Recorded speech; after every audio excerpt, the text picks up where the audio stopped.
عزیزو، ہم گریس یعنی یونان کے ایک بڑے معروف شہر اتھینے، جس کا اعمال کی کتاب میں بھی ذکر ہے، وہاں سے ایک بندرگاہ ہے کیروس، وہاں سے سمندری جہاز پر سوار ہو کر پتمس کے جزیرے کی طرف رواں ہے۔ اور کیروس سے پتمس کا جزیرہ تقریباً 8 گھنٹے کا سفر ہے، جو سمندری سفر ہے۔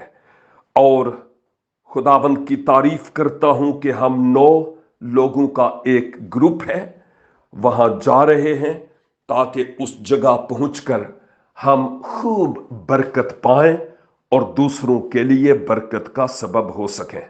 اور میرا ایمان ہے کہ جوں جوں ہمیں معلومات فراہم ہوتی چلی جائیں گی، تصاویر کے ذریعہ سے بھی اور مختلف اور طریقوں سے بھی، ویڈیوز سے بھی آپ سے رابطہ رہے گا، اور آپ کو بتاتے چلے جائیں گے کہ خداوند ان علاقوں میں کتنا بڑا کام کر رہے ہیں۔ God bless you and have a great time in Jesus' name. Amen.